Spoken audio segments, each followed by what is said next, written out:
Vamos a ver ahora cómo se calcula el pH.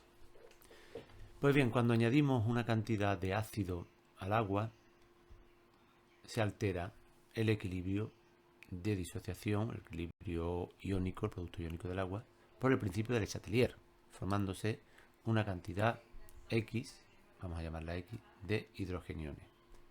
Es decir, que se altera el equilibrio iónico del agua, por tanto, el ácido le cede protones al agua a una determinada extensión. Esto es un equilibrio químico en el que inicialmente tenemos una cantidad C de ácido, una concentración C de ácido. Inicialmente tenemos una concentración C de ácido y he puesto 0,2 molar, pues 0,2 molar. Y en el equilibrio desaparece, bueno, aquí sería lo típico, ¿no? Reacciona, pero esto es muy sencillo porque aquí desaparece X, aquí aparece X y aquí aparece X. Entonces el caso casi no merece la pena hacer la tabla. El agua no cuenta porque el agua es una concentración constante de 55,5 mol por litro de agua. Prácticamente no se altera la concentración de agua porque yo añada una pequeña cantidad de AH y ocurre esta pequeña reacción. O sea, esta reacción que son pocos moles comparado con los moles de agua, por tanto la constante de equilibrio no aparece.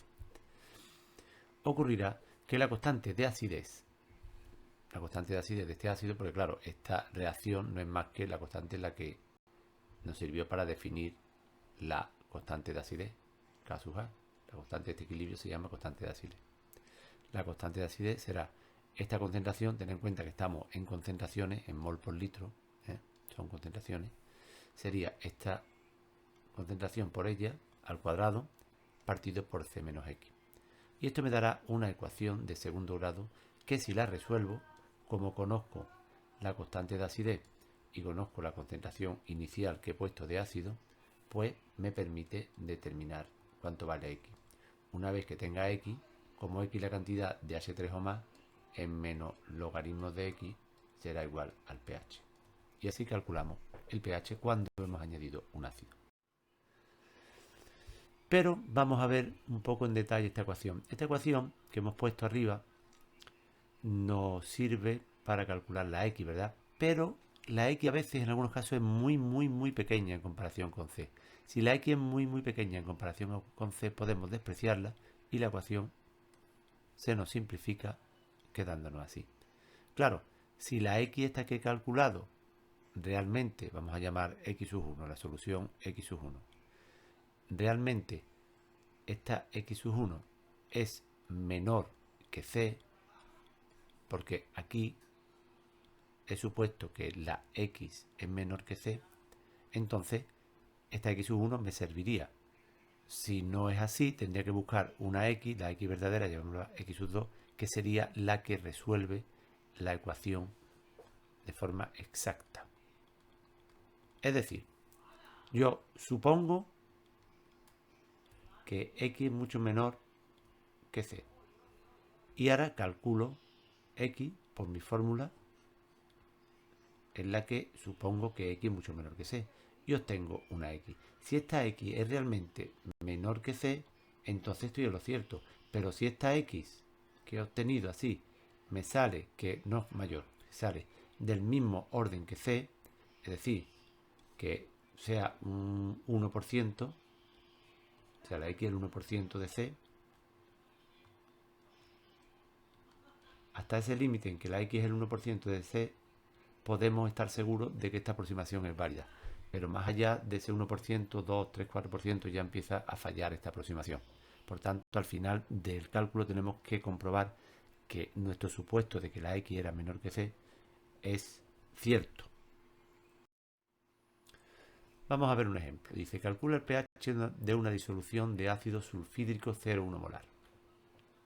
Aquí tenemos la disolución de ácido sulfídrico puesta como equilibrio en el que el ácido sulfídrico cede un protón al agua transformándose en hidrógeno sulfuro y generando los protones que son los que me interesan ver qué concentración van a tener.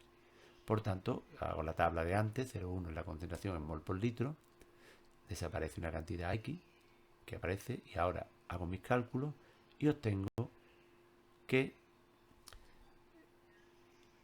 que vamos a suponer que la X es mucho menor, aquí lo tenemos, que 0,1, luego al restarle 0,1, al restarle X a 0,1 prácticamente se queda igual, 0,1, y ahora haciendo mis cálculos me sale esta cantidad, 9,5 por 10 elevado a menos 5. Y ahora lo que tengo que hacer es compararla con 0,1.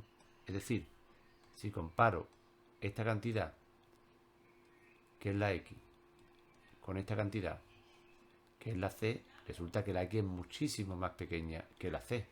Por tanto, esta aproximación es correcta. Me sirve. Y me ahorro tener que hacer una ecuación cuadrada. El pH sería en este caso 4. Aquí tenemos hecho otro problema. Calcula el pH de una disolución de amoníaco en agua, 0,05 mol por litro.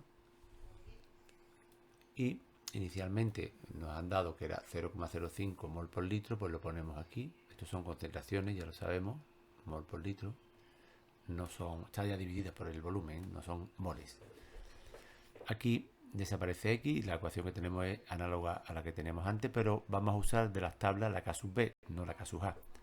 Usando nuestra K sub B me aparece pues estas cantidades, el pH es 11. El pH es 11. Podemos usar el siguiente truco para calcular el pH, y es que como esta cantidad de aquí, la X, es la concentración de OH-, pues yo calculo el logaritmo de el OH-, que es el POH, y sabiendo que pH más POH es igual a 14, pues si el POH me sale 3, el resto hasta 14, que son 11 unidades, sería el pH.